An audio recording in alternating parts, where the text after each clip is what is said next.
ফকির জিন্দেগি মিসকিন জিন্দেগি গঠন করো, হালাল খাও, হারাম থেকে হেফাজত হও। আল্লাহর পয়গম্বর কয় কেন হালাল খাইবা, কেন হারাম ছাড়বা জানোনি? জান্নাতের ভিতরে যদি যেতে চাও, লা তাদখুলুল জান্নাতা জাসাদুন গুরিয়া বিল হারাম। হে উম্মতের দল, যেই সমস্ত শরীরের রক্ত মাংসগুলো হারাম খাবারের মাধ্যমে গঠিত হবে, ওই সমস্ত শরীর আল্লাহ তাআলার জান্নাতে যাবে না। নাউযুবিল্লাহ। শুধু তাই নয়, আল্লাহর পয়গম্বরের সাহাবা খলিফাতুল মুসলিমিন হযরত ওমর রাদিয়াল্লাহু তাআলা আনহু আল্লাহর পয়গম্বরের কামরার সামনে দাঁড়াইয়া আল্লাহর পয়গম্বরের অনুমতি নিয়ে ঘরের ভিতরে প্রবেশ করে। সুবহানাল্লাহ। আমার ভাইরা, খলিফাতুল মুসলিমিন দেখলেন দু জাহানের বাদশা পয়গম্বর আমার খেজুর পাতার চাটায়ের উপরে শোয়া, খেজুর পাতার ছালার বালিশের উপরে মাথা রাখা, পাশে একটা চামড়ার তৈরি মস্কো আছে, একটা মাটির পেয়ালা আছে পানি পান করার জন্য। খলিফাতুল মুসলিমিন হযরত ওমর রাদিয়াল্লাহু তাআলা আনহু এই যে দৃশ্য দেখলেন, দু জাহানের বাদশা খেজুরের চাটায়ের উপরে শোয়া, খেজুরের সোলার বালিশের উপরে মাথা রাখা, এই যে দৃশ্যটা দেখলেন, দৃশ্য দেখার পর খলিফাতুল মুসলিমিন আর সহ্য করতে পারলেন না। খলিফাতুল মুসলিমিন ওমর রাদিয়াল্লাহু তাআলা আনহুর চোখ দিয়ে ঝরঝর করে পানি পড়তে আরম্ভ করলো। আমার পয়গম্বর, আপনার পয়গম্বর ডাক দিয়া কয়, ওমর কেন রে, কিসের জন্য চোখ দিয়া পানি ফলাইতেছো, কেন চোখ দিয়া পানি জড়াইতেছো? আমার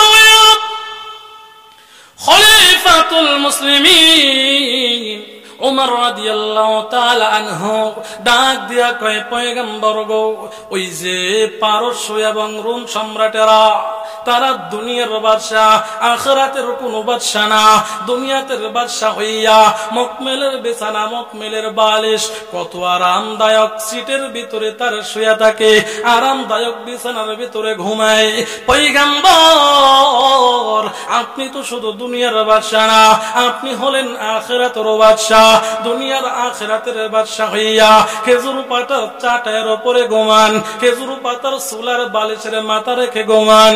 পয়গম্বর, এই করুণ দৃশ্য দেখে আমি ওমর সহ্য করতে পারি নাই। পয়গম্বর, এই জন্য আমার চোখ দিয়া জর জর করে পানি পড়ে। আল্লাহর পয়গম্বর ডাক দিয়া কয়, ওমর, এ ওমর রে, তুমি কি সে হাদিস শোনো নাই, আদ-দুনিয়া সিজনুল মুমিন ওয়া জান্নাতুল কাফির? এ ওমর, দুনিয়াটা হলো মুমিনের জন্য একটা কয়েদখানা, মুমিনের জন্য হলো দুনিয়াটা জেলখানার ন্যায়, আর বেঈমান কাফের যারা আছে, দুনিয়াটা হলো তাদের জন্য জান্নাত। ঠিক কিনা?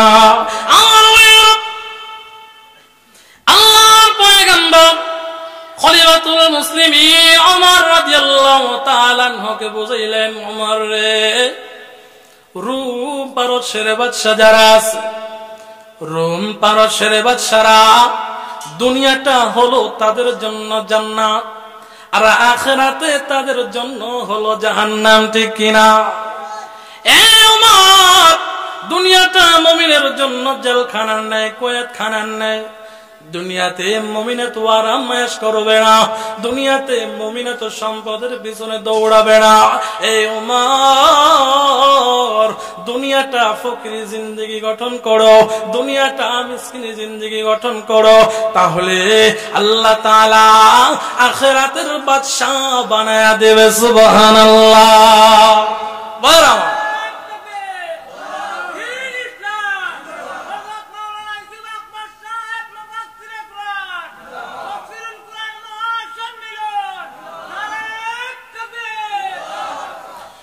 ভাইরা আমার, এই জন্যই তো আল্লাহ তাআলা কোরআনুল কারীমের ভিতরে বলছে, ইয়া আইয়ুহান নাসু কুলু মিম্মা ফিল আরদি হালালান তাইয়্যিবা ওয়া লা তাত্তাবিউ খুতুওয়াতিশ শাইতান ইন্নাহু লাকুম আদুউম মুবিন।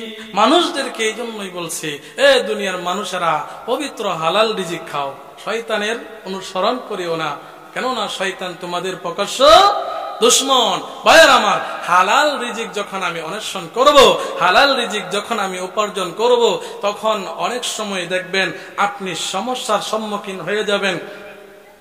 পরিবার সংসার চালাইতে আপনার হিমশিম খেতে হবে, কিন্তু তাওয়াক্কুল করতে হবে কার? তাওয়াক্কুল করতে হবে আল্লাহ তাআলা। কেননা আল্লাহ তাআলা কোরআনুল কারীমের ভিতরে বলছেন, ওমা মিন দাব্বাতিন ফিল আরদি ইল্লা আলাল্লাহি রিজকুহা। আল্লাহ সুবহানাহু তাআলা কোরআনুল কারীমের ভিতরে বলে দিয়েছে, এ দুনিয়ার মানুষেরা রে, রিজিক নিয়ে কোনো টেনশন নাই, রিজিক নিয়ে কোনো চিন্তা নাই।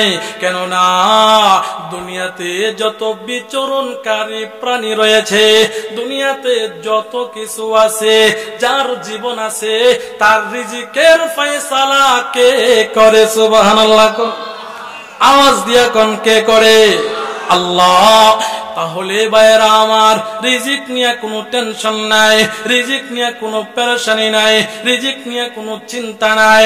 হালাল ভাবে উপার্জন করব, হালাল ভাবে পরিবার চালাবো, হালাল ভাবে সমাজ চালাবো, হালাল ভাবে রাষ্ট্র চালাবো।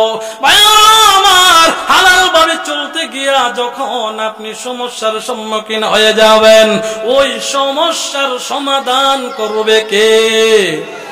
সুবহানাল্লাহ। আবু মুসা আশআরী এবং আবু মালিক আশআরী সুদূর ইয়ামান থেকে, কোথায় থেকে? এই রিজিক নিয়ে যে কোনো টেনশন করতে হয় না, রিজিক নিয়ে যে কোনো চিন্তা করতে হয় না, এটা একটা বাস্তব নমুনা, সাহাবায়ে কেরামের বাস্তব নমুনা। আবু মুসা আশআরী এবং আবু মালিক আশআরী সুদূর ইয়ামান থেকে হিজরত করে, সফর করে মদিনাতে আসছেন। কোথায় আসছেন? মদিনাতে আসছেন। আসার পর তাদের সাথে যত খাদ্য, যত পানি ছিল, সব শেষ হয়ে গেছে। সব কি হয়ে গেছে? শেষ হয়ে গেছে।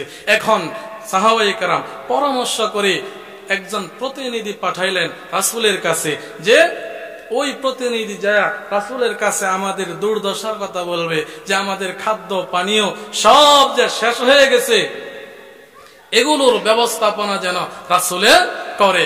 একজন প্রতিনিধি রাসূলের কাছে পাঠায়া দিছে। প্রতিনিধি ও রাসূলের দরজায় যায় হাজির। দরজায় গিয়ে উপস্থিত, তখন হুজরা শরীফ থেকে, ঘর থেকে তখন কোরআনের কারিমের আয়াতের তেলাওয়াতের সে শ্রুতি মধু বেশি আসছে।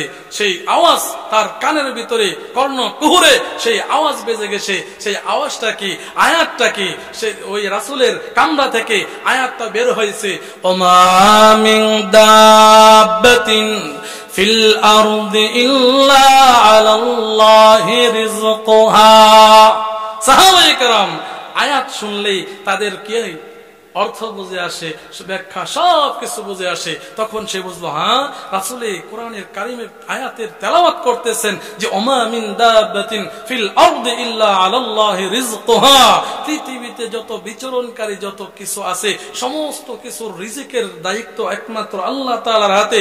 তাহলে আমাদের খাদ্য পানীয় সব কিছু শেষ হয়ে গেছে, আমরা কেন রাসূলের কাছে অভিযোগ করব? অভিযোগ করব কার কাছে? আল্লাহর কাছে। তাওয়াক্কুল করব আল্লাহর কাছে।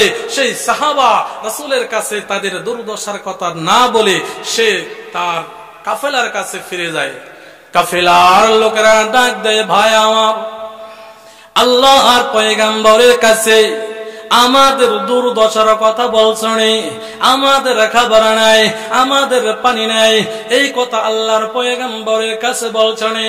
আমার সাহাবা ডাক দিয়া কয়, এ সাহাবায়ে কেরাম রে, সুসংবাদ শোনো, সুসংবাদ আসবে। অন্য অন্য সাহাবায়ে কেরাম মনে করলেন, মনে হয় আল্লাহর পয়গম্বরের কাছে আমাদের খাদ্য পানীয় নাই, শেষ হয়ে গেছে, মনে হয় আল্লাহর পয়গম্বর খাদ্য পানি পাঠাইবে, এই জন্য সুসংবাদের কথা বলতেছে। আর সাহাবা ওই সমস্ত সাহাবাদেরকে বললেন সুসংবাদ আসবে। আর সাহাবা এক কোনায় গিয়ে আল্লাহ তাআলাকে ডাকে, আল্লাহ তাআলার উপরে তাওয়াক্কুল করে আল্লাহ খাবার পানির ব্যবস্থা করে দেন। ভাইয়ারা আমার, কিছুক্ষণ পরে দেখা যায় গরম রুটি আর গোশত নিয়ে কে যেন হাজির হয়ে গেছে। সুবহানাল্লাহ। সমস্ত কাফেলার সাহাবায়ে কেরাম তারা রুটি গোশত সবাই পেট ভরে খাইলেন। পেট ভরে খাওয়ার পর অনেক রুটি গোশত বেড়ে গেল। পরামর্শ ক্রমে বলা হলো আবার রুটি গোশত গুলো রাসূলের দরবারে রিটার্ন দেওয়া হোক, ফেরত দেওয়া হোক। আমার ভাইয়েরা, সাহাবায়ে কেরাম আল্লাহর পয়গম্বরের কাছে ওই রুটি গোশত নিয়ে যখন হাজির হয়ে গেছে, আল্লাহর পয়গম্বরকে বলে, পয়গম্বর রুটি আর গোশত যে পাঠাইছিলেন, এই যে সমস্ত সাহাবায়ে কেরাম খাওয়ার পর রুটি গোশত গুলো বেড়ে গেছে। আর আল্লাহর পয়গম্বর ডাক দিয়া কয়, সাহাবায়ে কেরাম আমি পয়গম্বর তো কোনো জায়গায় রুটি আর গোশত পাঠাই নাই। সুবহানাল্লাহ। আওয়াজ দিয়া কোন সুবহানাল্লাহ। সাহাবায়ে কেরাম কি ব্যাপার, তার কাছে আল্লাহর পয়গম্বরের কাছে ঘটনা খুলে বলা হলো।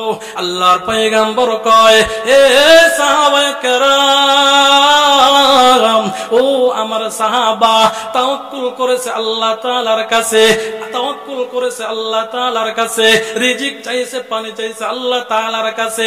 আমি পয়গম্বর নয়, আমি পয়গম্বর নয়, এই রুটি আর গোশত স্বয়ং আমার আল্লাহ তাআলা পাঠাইছে।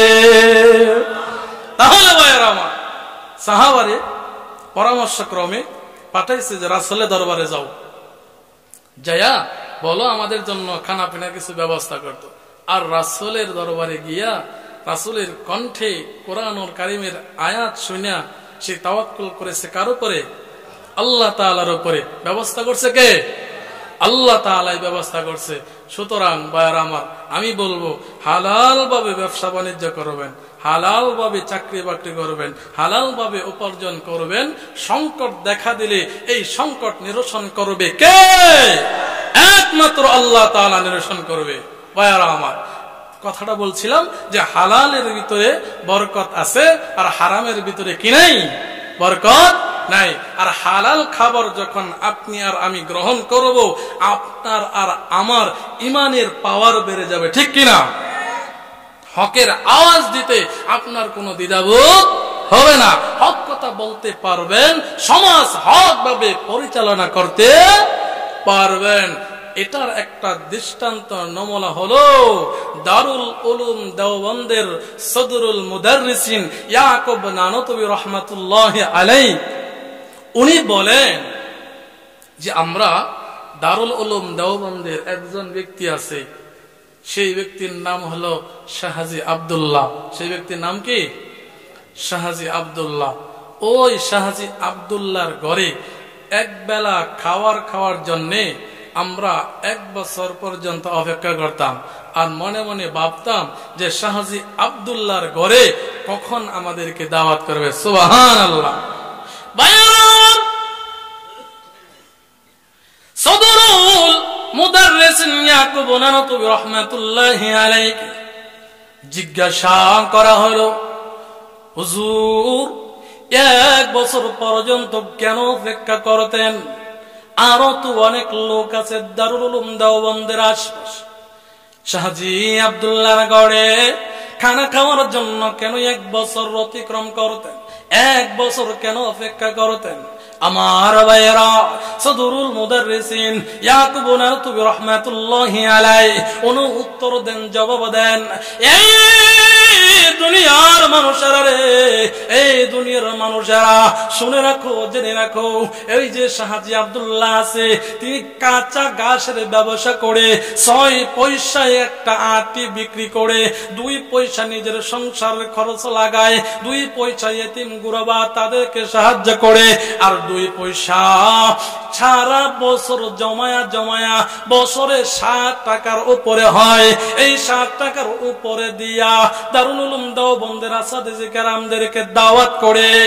এই দুনিয়ার মানুষেরা শুনো, জানো, বুঝো কেন রে শাহজি আব্দুল্লাহর ঘরে এক ওয়াক্ত খাওয়ার জন্য 1 বছর কেন অতিবাহিত করতে হয়, 1 বছর কেন অপেক্ষা করতে হয়? এই দুনিয়ার মানুষেরা ওই যে শাহজি আব্দুল্লাহ যখন দাওয়াত করতো রে, ওই দাওয়াত গিয়া 1 বেলা যখন খাইতাম, 1 বেলা খাওয়ার কারণে 40 দিন পর্যন্ত ইমানের নূর বেড়ে যেত। সুবহানাল্লাহ। ইমানের নূর কেমন বেড়ে যেত? ইমানের নূর কতটুকু বেড়ে যেত রে? বলা হয় ইয়াকুব নানতুবি রাহমাতুল্লাহি আলাইহি বলে 40 দিন পর্যন্ত ইমানের নূর বেড়ে যেত। কেমন নূর বেড়ে যেত? ইমানের নূর কেমন তেজিয়ান হয়ে যেত? আল্লাহর বুজুর্গ বলে 40 দিন পর্যন্ত মনে চাইতো বেশি বেশি করে নফল নামাজ পড়ি, সুবহানাল্লাহ, বেশি বেশি করে কোরআনের তেলাওয়াত করি, বেশি বেশি করে তাহাজ্জুদের নামাজ পড়ি, সুবহানাল্লাহ। কম এই অবস্থাটা কতদিন পর্যন্ত ছিল? ইয়াকুব নানতুবি রাহমাতুল্লাহি আলাইহি উনি কয় এই অবস্থাটা আমার 40 দিন পর্যন্ত থাকতো, সুবহানাল্লাহ। শুধু তাই নয়, ইয়াকুব নানতুবি রাহমাতুল্লাহি আলাইহি উনি বলেন আরেক বাড়িতে আমি দাওয়াত খাইতে যাই, দাওয়াতের খাবার যখন আমার সামনে উপস্থিত করা হয়, ওই খাবার থেকে যখন 1 লুকমা খাবার আমি ভিতরে দেই, কেমন জানি আমার অস্বস্তিকর অবস্থা লাগতেছে। সাহাবে দাওয়াতকে ডাকায় আনা হলো, বলা হলো কিভাবে তুমি দাওয়াতের ইন্তজাম করেছো, কিভাবে খাবারের ইন্তজাম করেছো জানতে চাই।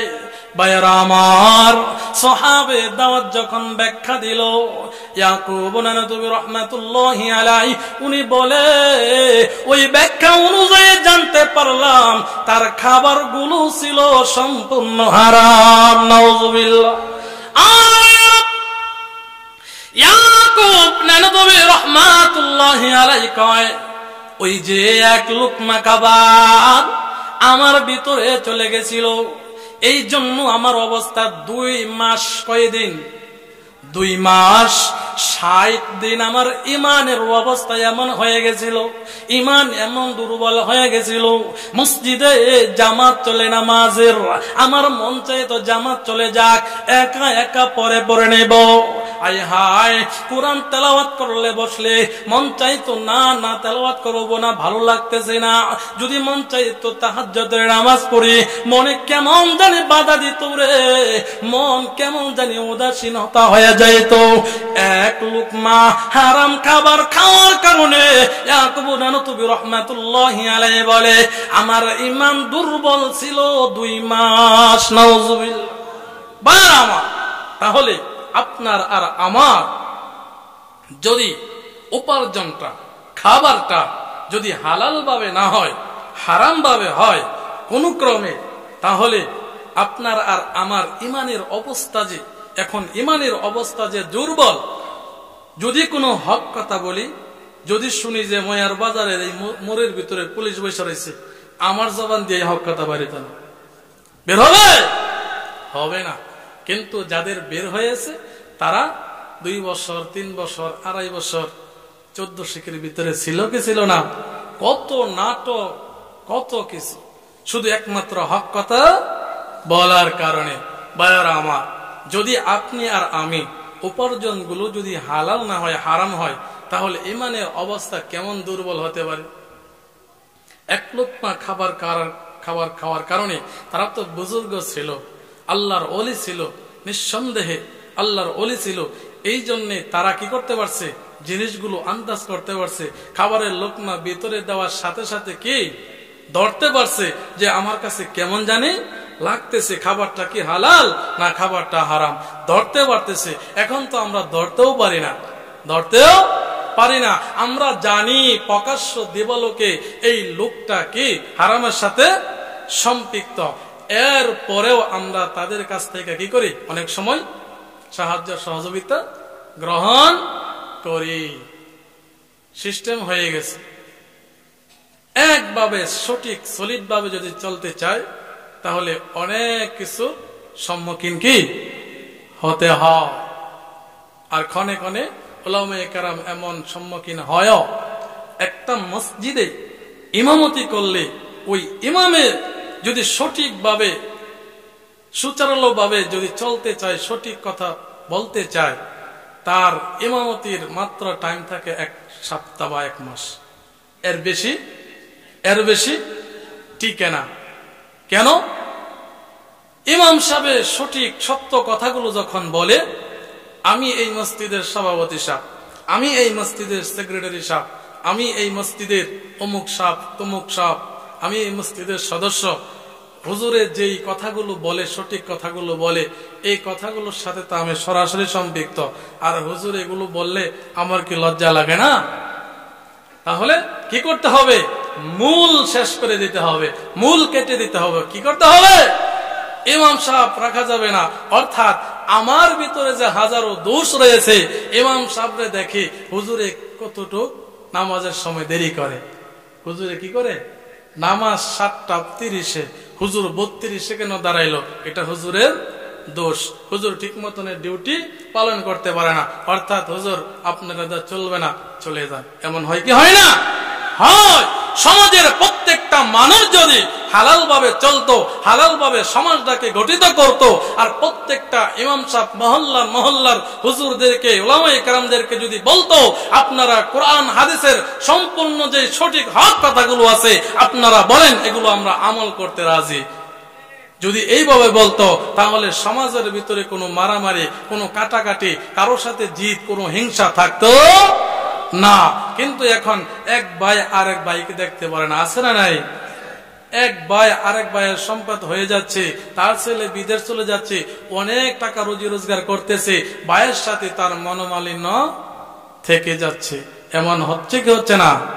এক ভাই আরেক ভাই হেঁটে চলে যায়, ভাই ভাইয়ের চেহারার দিকে তাকায় না, আছে না নাই?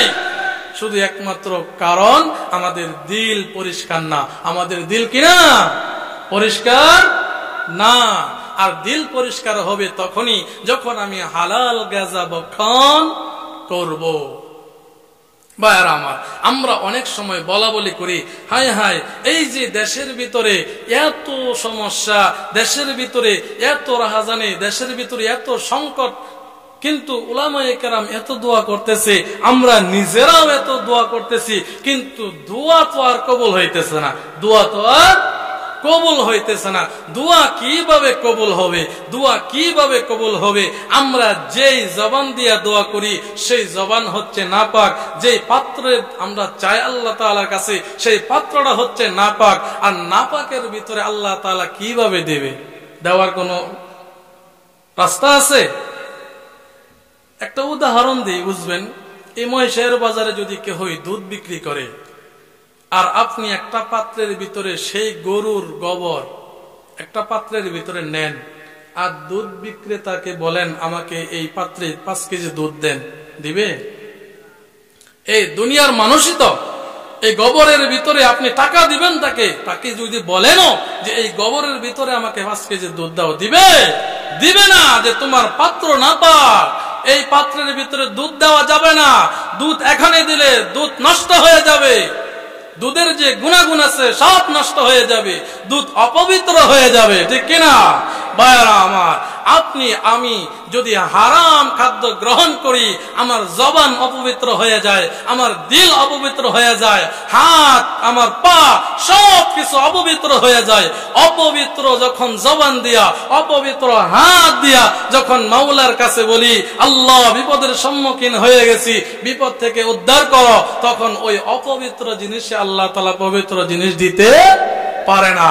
সর্বপ্রথম কথা হলো যে অপবিত্র জিনিসকে আমার কি করতে হবে? পবিত্র করতে হবে। আর ওই পবিত্র করব আমরা কি দিয়া? তওবার মাধ্যমে। আল্লাহর পয়গম্বর বলে, আত্তাইবু মিনাজ যামবি কামাল্লা যানবা লাহু। এ ভাইরা আমার, আমি সুদের সাথে সম্পৃক্ত, আমি আজকে থেকে সুদ ছেড়ে দিব, আজকে থেকে আমি ঘুষ ছেড়ে দিব, আজকে থেকে আমি বাবা এবা মদ গাঁজা সব কিছুর ব্যবসা বাতিল করে দিব, হালাল পন্থায় উপার্জন করব। এই মনোনিবেশন নিয়া, এই নিয়ত নিয়া যখন মাওলা কাছে আমি তওবা করব, ওই তওবা আল্লাহ তাআলা কবুল করে নেবেন। আর তওবা কবুল করে নিয়ে আল্লাহ তাআলা আমাকে পুত পবিত্র করে দিবেন। ইল্লা মান তাবা ওয়া আমানা ওয়া আমিলা আমালান সলিহা ফাউলাইকা ইউবাদদিরুল্লাহু সাইয়্যাতিহিম হাসানাত। যারা তওবা করে, ঈমান আনে, আমল করে, আমলে সলিহা করে, ফাউলাইকা ইউবাদদিরুল্লাহু সাইয়্যাতিহিম হাসানাত। ওই সমস্ত ব্যক্তিদের গুনাহগুলো আল্লাহ তাআলা নেক আমলের মাধ্যমে পরিবর্তন করে দেয়। সুবহানাল্লাহ। তাহলে আজকে থেকে আমরা ইনশাআল্লাহ নিয়ত করতে পারবো তো যে ইনশাআল্লাহ আমি সুদ খাইতাম, সুদ খাবো না, ঘুষ খাইতাম, ঘুষ খাবো না, আমি নানান ভাবে হারাম পন্থায় উপার্জন করতাম, উপার্জন আজকে থেকে করব না, হালাল ভাবে চেষ্টা করব আর তাওয়াক্কুল করব, আল্লাহ তাআলার উপর চেষ্টা করব তো ইনশাআল্লাহ। আল্লাহ তাআলা তৌফিক দান করুক, বলেন আমিন। ওয়া আখিরু দাওয়ানা আনিল হামদুলিল্লাহি রাব্বিল আলামিন। আসসালামু আলাইকুম ওয়া রাহমাতুল্লাহি ওয়া বারাকাতুহু।